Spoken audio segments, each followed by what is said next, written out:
옛날에 어미 돼지 한 마리와 새끼 돼지 세 마리가 있었습니다. 세 형제는 같은 키입니다. 일주, 분홍, 똑같은 재미있는 꼬리로 여름 내내 돼지들은 푸른 잔디에서 놀고 햇볕을 쬐고 웅덩이에 몸을 담그었습니다. 그러나 가을이 왔습니다. 어느 날 어머니는 겨울에 대해 생각할 때라고 말씀하셨습니다. 그녀는 그들에게 큰 집을 지으라고 요청했습니다. 동생은 겨울이 아직 멀었다고 말했다. 중형은 필요할 때 자신의 집을 지을 것이라고 말했습니다. 그리고 형은 집을 직접 짓기로 결정했습니다. 남동생과 중형들은 게임을 하는 것 외에는 아무것도 하지 않았습니다. 매일 추워졌습니다. 남동생은 지프로 집을 짓기로 결정했습니다. 동생은 겨울에 초가집이 매우 추울 것이라고 생각했습니다. 그는 나뭇가지와 나뭇가지로 집을 짓기로 결정했습니다. 저녁이 되자 그들의 집은 준비되었습니다. 그들은 자신을 매우 자랑스러워했고 건물을 충분히 얻지 못했습니다. 이제 그들은 자유롭고 그들이 원하는 것은 무엇이든 할 수 있었습니다. 그들은 형에게 가서 그가 자신을 위해 어떤 집을 지었는지 보기로 결정했습니다. 형은 건물을 짓느라 바빴다. 그는 돌을 바르고 찰흙을 반죽하고 천천히 안정적이고 튼튼한 집을 지었습니다. 동생들은 직장에서 형을 찾았습니다. 그들은 그가 어떤 요새를 짓고 있는지에 매우 놀랐습니다. 형은 침착하게 계속 일했습니다. 남동생과 중형들은 그의 집을 농담하고 웃기 시작했습니다.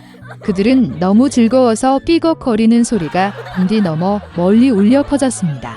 형은 늑대가 소리를 들을 수 있기 때문에 조용히 해달라고 요청했습니다. 남동생과 중형은 더욱 즐거워했습니다. 그들은 형이 겁쟁이라고 결정했습니다. 그리고 용감한 두 형제는 산책하러 갔습니다. 도중에 그들은 노래하고 춤을 추고 숲에 들어갔을 때 너무 큰 소리를 내며 소나무 아래에서 자고 있던 늑대를 깨웠습니다. 불만족스럽고 굶주린 늑대는 두 마리의 멍청한 돼지가 비명을 지르는 곳으로 갔다. 형제들은 즐겁게 걸으며 늑대를 얼마나 쉽게 다룰 수 있는지 이야기했습니다. 그리고 갑자기 그들은 진짜 살아있는 늑대를 보았습니다. 그는 큰 나무 뒤에 서 있었습니다. 그는 매우 사악한 눈과 커다란 이빨을 가졌습니다. 형제들은 무서워서 야른 꼬리가 가늘고 가늘게 떨렸습니다. 늑대는 점프할 준비를 했습니다. 그는 이빨을 꺾고 오른쪽 눈을 깜빡였습니다. 새끼 돼지들은 갑자기 정신을 차리고 숲을 비명을 지르며 달아났다. 그들은 먼지 구름을 일으켜 각자 자신의 집으로 달려갔습니다. 남동생은 초가집으로 달려가 늑대 앞에 문을 두드렸다. 늑대는 으르렁거리며 문을 열 것을 요구했습니다. 동생은 두려움 때문에 한마디도 할 수 없었습니다. 그런 다음 늑대가 불기 시작했습니다. 가벼운 지붕은 즉시 초가집에서 날아갔습니다. 늑대는 숨을 크게 들이쉬고 두 번째로 불고 초가집은 사방으로 날아갔다. 늑대는 기뻐하며 이빨을 꺾고 동생에게 덤벼들었다. 그러나 돼지는 능숙하게 피하고 달렸다. 그는 중동생의 집으로 달려갔습니다. 형제들은 스스로를 가두어 놓고 실망스럽게 서로를 바라보았습니다. 늑대는 화를 내고 불기 시작했습니다. 집이 약간 비스듬하다. 늑대는 두 번째, 세 번째, 네 번째로 불었습니다. 하지만 그 집은 여전히 서 있었습니다. 늑대는 숨을 크게 들이쉬고 다섯 번째로 불었다. 집이 흔들리고 무너졌습니다. 폐허 한가운데서 한동안 문 하나만 서 있었다. 공포에 질려 새끼 돼지들은 형의 집으로 달려갔습니다. 늑대가 그들을 뒤쫓았다. 그는 이번에는 돼지가 그에게서 도망치지 않을 것이라고 확신했습니다. 새끼 돼지는 큰 사과 나무를 치지도 않고 빠르게 지나갔다. 그리고 늑대는 사과로 그를 덮은 사과 나무를 돌릴 시간이 없었습니다. 딱딱한 사과 하나가 그의 눈 사이를 쳤다. 늑대의 이마에 큰 충돌이 일어났습니다. 이때 남동생과 중남동생은 형의 집에 뛰어들어 문을 조였다. 늑대는 문으로 달려가 으르렁거리며 문을 열 것을 요구했습니다. 동생들은 무서워서 아무 말도 할 수 없었습니다. 그리고 형은 그와 그의 형들이 단단한 석조집에서 두려워할 것이 없다는 것을 알고 있었습니다. 그러자 늑대는 더 많은 공기를 빨아들여 최대한 빨리 날렸습니다. 그러나 아무리 불려도 돌 하나도 움직이지 않았습니다. 그리고 나서 그는 고개를 들어 지붕에 크고 넓은 굴뚝을 발견했습니다. 그는 조심스럽게 지붕 위로 올라가 파이프를 내리기 시작했습니다. 돼지들은 졸졸 소리를 들었다. 형은 즉시 무슨 일인지 짐작했습니다. 그는 재빨리 물이 끓는 가마솥으로 달려가 뚜껑을 찢었습니다. 늑대는 파이프를 따라 내려가 가마솥으로 곧장 떨어졌습니다. 그의 눈은 이마까지 넓어졌다. 불에 타버린 늑대는 거친 포효와 함께 날아가 숲으로 달려갔다. 그리고 3마리의 작은 돼지는 그를 돌보았고 사악한 강도에게 교훈을 아주 교묘하게 가르친 것에 기뻐했습니다. 그때부터 형제와 어머니는 한 지붕 아래에서 함께 살기 시작했습니다. 레뮤엘 걸러버는 영국에서 아내와 아이들과 함께 5개월을 보냈지만 여행에 대한 갈망은 더욱 강해졌습니다. 그래서 모험가 배의 선장이 된 걸리버는 또 다른 항해를 시작했습니다. 그는 50명의 승무원을 모집했지만 결과적으로 모든 승무원이 정직한 사람은 아니었습니다. 한 번은 배신자들이 배를 몰아내고 걸리버의 오두막에 침입하여 그를 묶었습니다. 승무원은 3일 동안 전 선장을 가두었습니다. 그리고 넷째 날, 배신자들은 걸러버를 알려지지 않은 땅에 착륙시키고 그에게 식량을 남겨두고 북쪽으로 항해했습니다.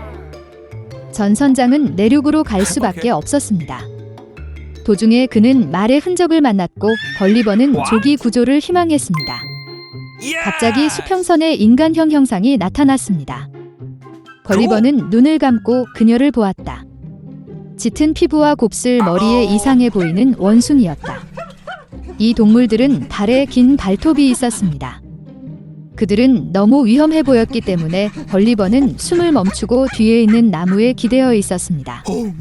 그러나 무언가가 여행자의 어깨를 잡고 그를 끌어올렸습니다. 이들은 먹이를 나무 위로 끌고 갔던 정확히 같은 두 원숭이였습니다. 걸리버는 손으로 반격하기 위해 고군분투했지만 동물은 더 강했습니다. 걸리버가 불평등한 전투를 벌이는 동안 발굽 소리가 들렸다. 다가오는 말을 보고 원숭이들은 걸리버를 던지고 공포에 질려 달아났습니다. 다가가자 말은 걸리버를 흥미롭게 조사했다. 두 번째 말이 올라와서 앞 발굽을 차며 인사를 하고 옆으로 걸어갔다. 말은 너무 지적으로 행동하여 걸리버에게는 말로 변신한 마법사인 것처럼 보였습니다. 마지막으로 협의 후 말들은 걸리버에게 그들을 따라오라고 명령했습니다. 이번에 걸리버는 지적인 말이 사는 나라 인겜즈에 도착했습니다. 걸리버를 공격한 이상한 원숭이들은 짐승들을 애완동물로 섬겼고 모든 더러운 일을 했습니다. 그래서 여행자는 건초가 있는 구유가 벽을 따라 뻗어 있고 다른 말들이 주둔하는 집으로 데려갔습니다. 말은 걸리버에게 건초를 먹으라고 손짓했지만 여행자는 우유 한 통을 발견하고 음료를 달라고 했습니다. 저녁 식사 후 걸리버는 말의 면밀한 감독하에 귀리와 구운 빵을 모았습니다. 이것은 겜즈를 너무나 놀라게 하여 걸리버에게 그들의 언어와 문화를 가르치기 시작했습니다. 말은 지능적 일뿐만 아니라 매우 고귀한 것으로 밝혀졌습니다. 그들은 분노, 부러움만 적대감이라는 단어를 몰랐습니다. 그들은 돈의 주에 관한 걸리버의 이야기에 놀랐습니다. 그러나 대부분의 겜즈는 사람들이 말을 탈 수 있다는 사실에 격분했습니다. 시간이 지남에 따라 걸리버는 겜즈에 대한 사랑과 존경심으로 가득 차서 지는 사람들에게 돌아오지 않기로 결정했습니다. 그러나 매 4년마다 국가에서 대표협의회가 소집되어 주요 상황에 대해 논의했습니다. 원숭이 같은 생물인 걸리버는 회의에 참석할 수 없었습니다. 그러나 호기심에 그는 건초 더미에 숨어 몰래 회의에 들어갔다. 겜즈는 오랫동안 이상한 원숭이를 쓸모없다고 생각했기 때문에 그들을 쫓아내기로 결정했습니다. 그리고 걸리버. 운명을 기다리지 않고 서둘러 배를 타고 가장 가까운 섬으로 출발했다. 걸리버는 자신에게 불쾌한 사람들로부터 남은 생애를 보내기로 결정했습니다. 그러나 이 섬은 호주의 해안으로 밝혀졌습니다. 걸리버는 포르투갈 배의 선원들에게 보여져 배로 끌려갔습니다. 선장은 걸리버가 정신을 잃었다고 결정했기 때문에 집으로 돌아가고 싶지 않고 지적인 말에 대한 이야기를 전합니다. 걸리버가 런던으로 끌려갔을 때 그는 큰 어려움을 겪고 있는 사람들의 모습을 보는 법을 배웠습니다. 그는 1년 만에 아내와 자녀들에게 익숙해졌지만 그 후에도 자신을 만지는 것을 허용하지 않았습니다. No. 그리고 남은 생애 동안 걸리버는 그가 산종마와 만소통했습니다.